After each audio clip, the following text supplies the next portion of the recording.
اتخاذ القرارات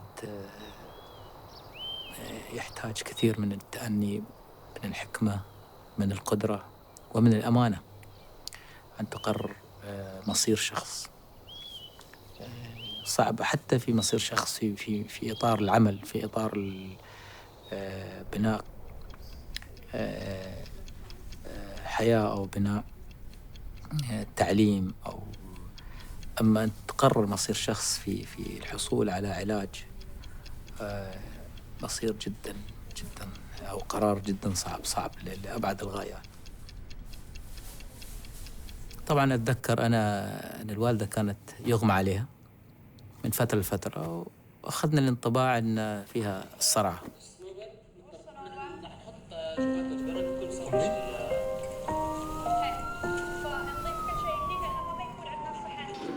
غاية ما رحنا المستشفى نتذكر، بعد الفحوصات كان اقتراح الطبيب عمل فحوصات أكثر دقة.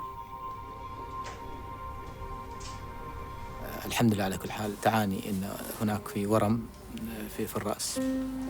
احنا طبعا نتذكر يوم العملية، طبعا الدكتور بن مسك إيدي بعد الساعة 8. He held up my hand and he says, "Come sign the paper. And this is a journey we will live for the rest of our life, you and me. It's something for me and you."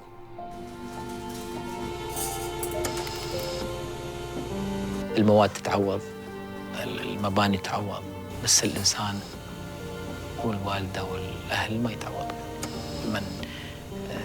يعني الحياة لا تعوض. When you win, no, but you don't have to worry. Everybody will answer for you. But if you lose,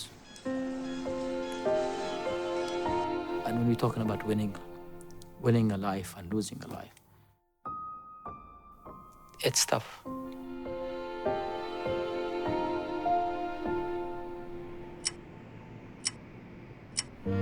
There will be a time in all our lives when we walk the fragile line between life and death.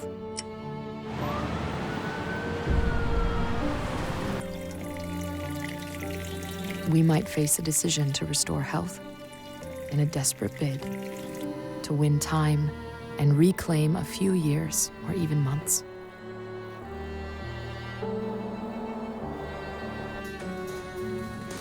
But what we will discover is that there is no effort too great when it comes to saving a precious life.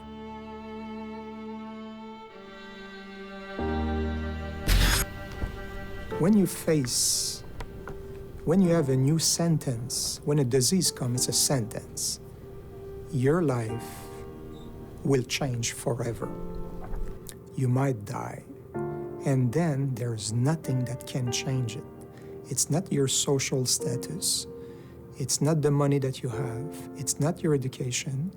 You depend completely on the medical science.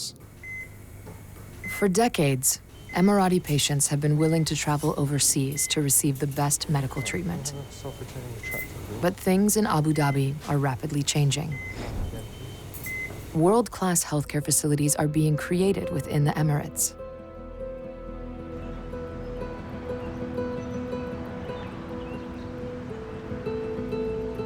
Ubaid was a man who knew only how to win, not lose. But the jiu-jitsu champion was about to learn that medical treatment on home turf could possibly yield a home advantage.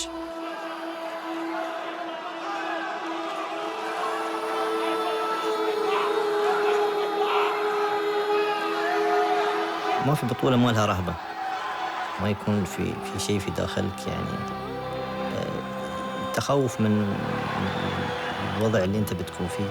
في نفس الوقت أنت ما تعرف الشخص اللي أنت بتلعب وياه كيف ستايله في اللعب.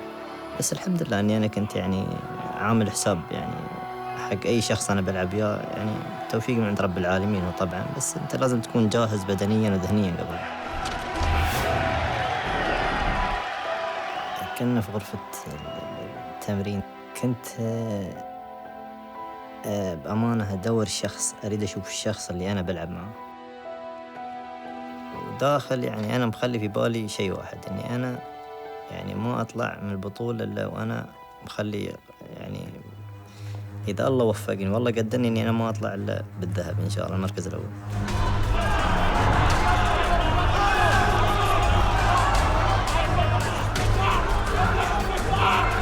حتى لو فيك وجع العالم في هذه اللحظة أنت ما تحس بأي شيء، بس أنت من كثر الفرحة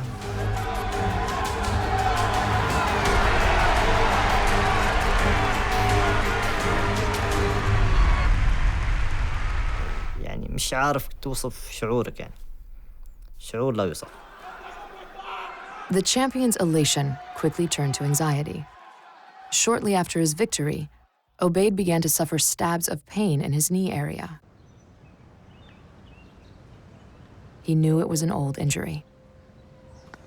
But the grim reality had to be faced. An injury like this could end his career.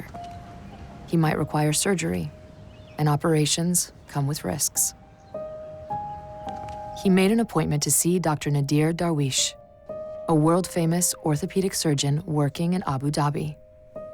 وتوجهت له فعلا، ودخلت على الدكتور نادر وكلمته، وقال لي بنسوي لك كرني مغناطيسي، وسوى لي رنين مغناطيسي. ويوم شاف الإصابة وهذا قال لي إصابتك بسيطة، هي قطع في الرباط، وعلاجها وشرح لي كيف بيعالجها وكيف يعني بيعملوا لها العملية. الحمد لله توكلنا على الله. Obaid carefully weighed his options and decided to undergo the surgery. Before the operation, he remembered the words of a famous 17th century warrior. No fear, no surprise, no hesitation, no doubt. مرحلة العملية وشعوري في العملية، طبعاً أي واحد بيدخل موضوع عملية يعني بيحس بارتباك، بيحس برهبة إنك أنت داخل وما تعرف شو نتائجها. بس إذا أنت كان عندك هدف بتهون وايد أشياء يعني في ضوء إنك أنت توصل له. العملية دخلت بأمانة الدكاترة، الصف اللي كان موجود صف متفهم يعني الأعلى مستوى، يعني يخليك تحس بأنه ولا شيء اللي قاعد يصير هذا إنسان يعني يصير له في أي لحظة.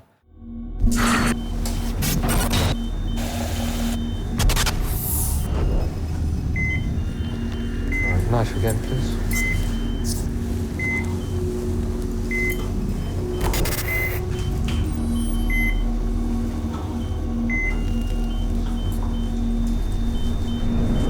شعوري يوم طلعت من العملية كان يعني أنا أفكر كيف الحين أنا بقدر أرجع أمشي، أحاول أحرك ريلي مش قادر أحركها نهائياً، يعني لدرجة إني أحاول بس أحرك أطراف صبوعي مش قادر أحركها. طبعاً تخدير وما تخدير يعني يكمل كم ساعة بعد العملية لحد ما يفوز، بس الحمد لله يعني مشت الأمور بعدين. ابدأ بحركتك شوي شوي، وطبعاً هذا كل ما عملنا العلاج الطبيعي. After the operation, Dr. Nadir checks on his patient. Obaid faces a long and painful journey ahead. He will endure months of physical therapy to gain strength before he returns to the sport. السلام عليكم. السلام ورحمة الله وبركاته. صباح الخير. كيف الحال؟ الحمد لله حبيبي. شو أخبارك كابتن؟ حاليا أنا في مرحلة إصابة، أحاول يعني إني أقنع نفسي إني أنا أشتغل على جسمي، يعني العضلات الثانية أقويها، وإني أنا ما أستعجل في شيء، لأن أي قرار تستعجل فيه بتندم.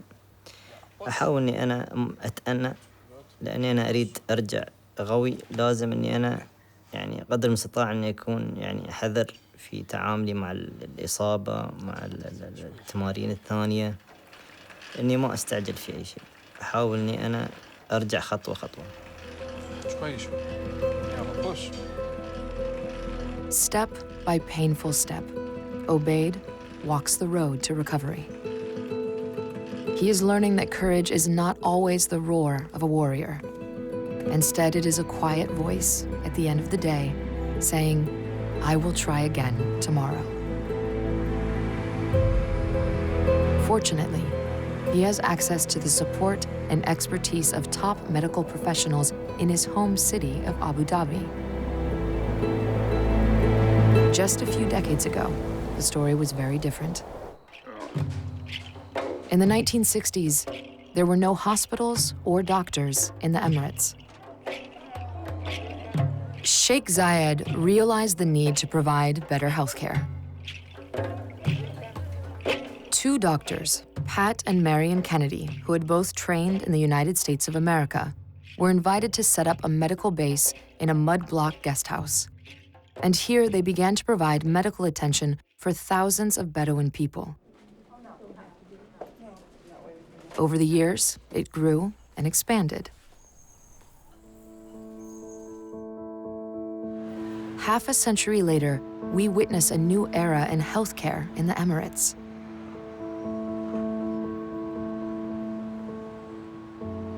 Once again, a visionary leader looks abroad to gain medical expertise. This time, the vision reaches to Cleveland, a famous city in the northern area of Ohio on the border of Lake Erie. Many innovations, from electric streetlights to Superman comics, had their genesis in Cleveland.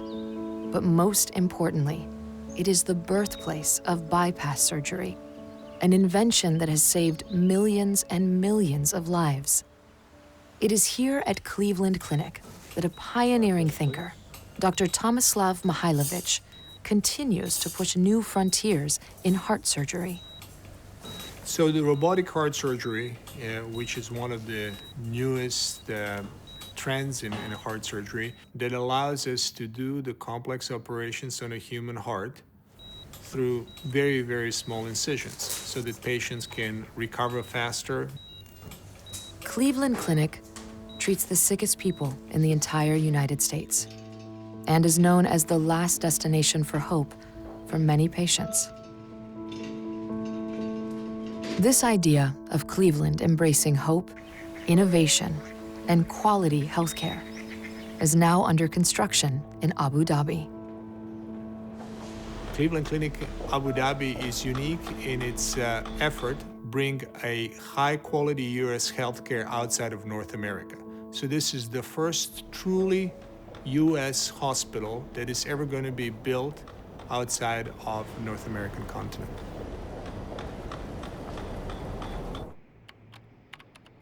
Cleveland is not just about healing broken hearts.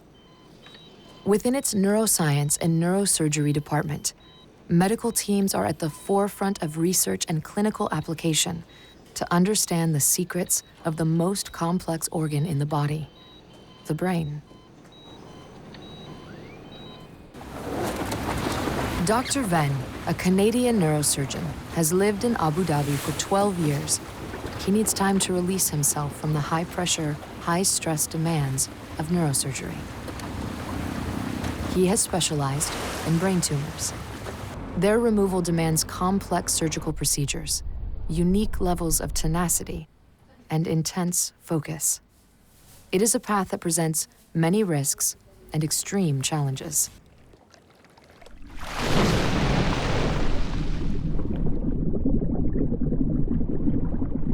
Before a big case, I like swimming. I go and I swim. And I just do some sort of rehearsal. I just do the procedure step by step.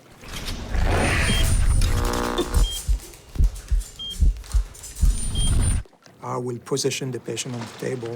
How I will do the incision. How I will cut the bone. Then how we will protect the brain. Then the microscope, how we will approach the lesion. And to go step by step, for me, just eliminates all the stress. And this type of exercise where I do the surgery mentally the night before helps me a lot.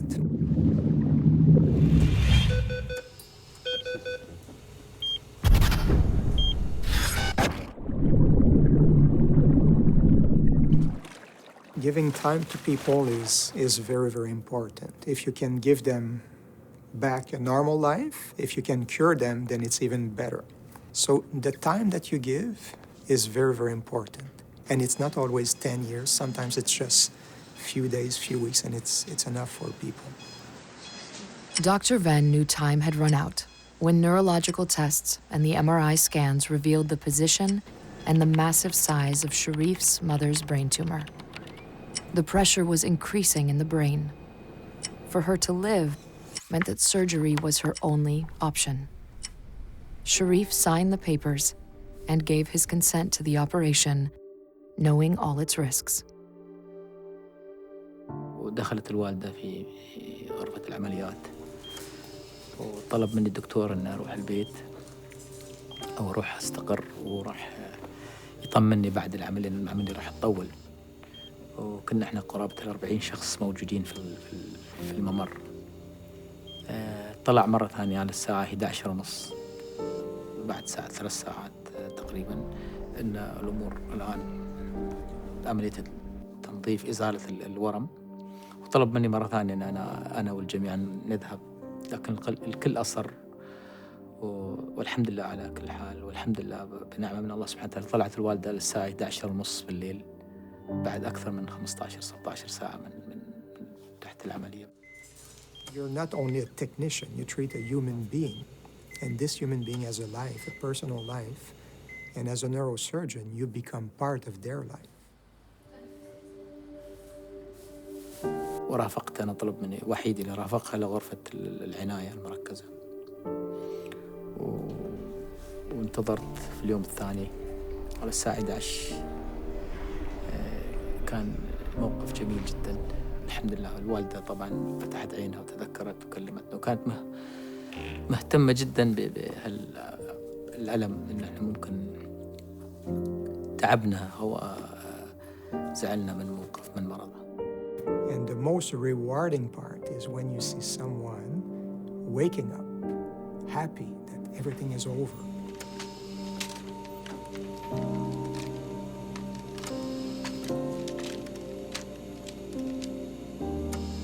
Somebody to give you your mom, to make sure that you have a wonderful mom. You cannot say anything. I mean, the only thing, you just look at him and smile and you tell him, listen, I'm at your service. The price of life is beyond measure, but we can measure our attempts to restore health in terms of the hospitals we build and the doctors who serve in them. Dr. Farhana works in the Imperial College of London's Centre of Diabetes. She believes in treating the patient not just for their physical ailments, but psychologically too.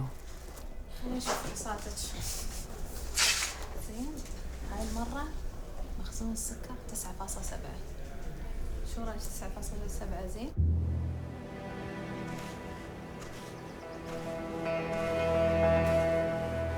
The teachings and wisdom of Dr. Farhana's uncle, Abu Zayed, has guided and inspired the young doctor's approach to healing her patients. At age 95, he remains her mentor and trusted counselor. عمي الله يطول بعمره كرجل، يعني أحد من المؤسسين في الدولة. قبل ما يكون عمي يعني هو أحد المؤسسين.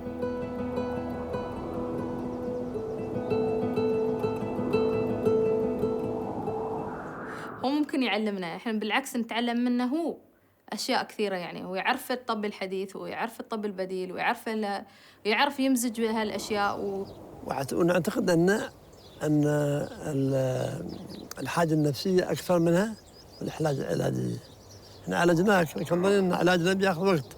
Abu Zayed learned his medical skills from his father, a doctor who had treated the wounded in tribal hostilities and conflicts. حياتي يا أبوي خلتني أعرف حالة المرضى وحالة اللي يعالجون. كان والدي يبر مكسورين، وما لو اليوم طالع بالجهاز تشوف العظم صح، وما تستوي عنده اعوجاج ولا شيء.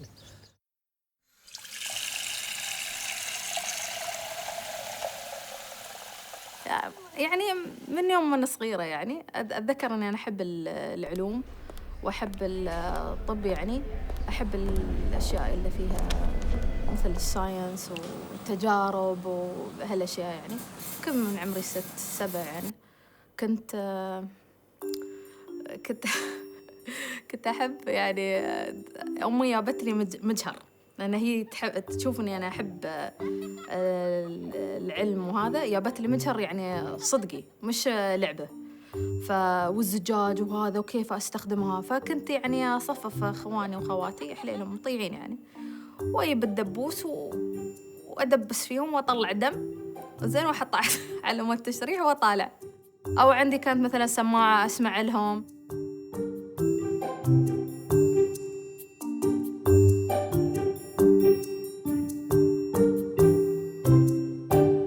رحلة الطب أعتقد يعني يعني خطوات مدروسة.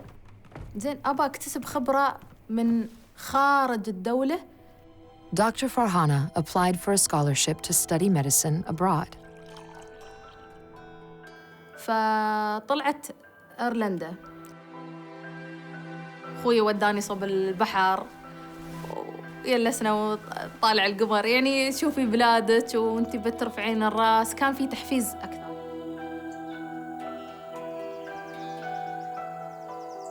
After specializing in internal medicine abroad, Dr. Farhana returned to her homeland to find an opportunity to serve her nation. تعرفت على مركز بصدفة يعني حلوة. كنت يعني مرة أسوق الصبح يعني أبو ظبي، يعني لافتة على الجسر مكتوب مركز Imperial كوليج لندن للسكري. قدمت وقابلوني وداومت يعني، وأعتقد كان من أحلى الصدف اللي كانت. Today, Dr. Farhana sees hundreds of diabetic patients every week. She is changing their lives and teaching them how to live with the disease. One of her more challenging cases is a young diabetic patient called Mariam.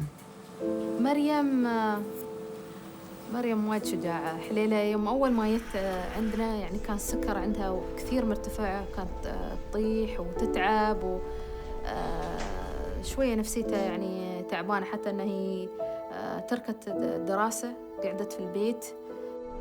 But for Dr. Farhana to heal Mariam, she first had to understand her psychological pain. She needed to discover the stressful events that once shattered the young girl's sense of security and undermined her health. بعد ما توفى الوالد بسنة تأثرت وايد، يعني قالوا لي إنه جاي على حزن فجأة، وما قدرت أكمل دراستي. كانت سنة مو بحلوة لأن فقدت شيء وايد غالي علي، فقدت أغلى شيء عندي، فقدت عمود البيت.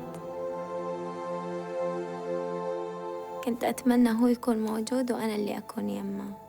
اشتقت حق كلمة بابا، هذه أول مرة من 11 سنة أقولها،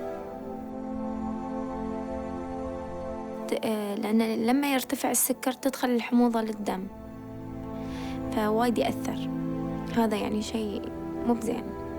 Diabetes controlled Mariam's life. She was unable to function, let alone attend school. Mariam, worn down, had given up hope of recovery or relief. Fortunately, she managed to try one last stop. أول مرة صرت مركز إمبريال، فتحت ملف ودخلت عندهم. ما كنت متوقعة أن بحصل راحتي في هالمكان أو علاجي في هالمكان، مع أنه مكان مختص للسكري. أول ما شفت الدكتور وقعدت معه حسيت أنه يعني يمكن في تغيير مع المواعيد والروحة واللي يعني حق المستشفى. الحمد لله تغيرت حياتي وايد. Today, Mariam is not just recovered, but she is a doctor's assistant helping the patients with their treatments. شو أحلى وشو أحسن ويعني أسمى من أن أنت تكون أداة علاج وشفاء لهذا الشخص. خلونا يا جماعة كلنا نمشي بنفس الصفات هذه. خلي إذا عندنا شيء خير الناس تستفيد منه، مش لازم كله مقروس به.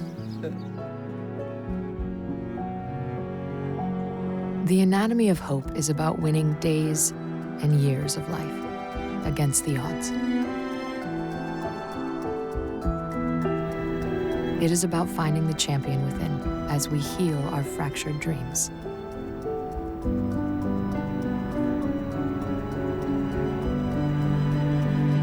It is about discovering the new frontiers of science and technology as we embark on new paths to save lives, to make hearts beat. It is simply a story of hope unfolding.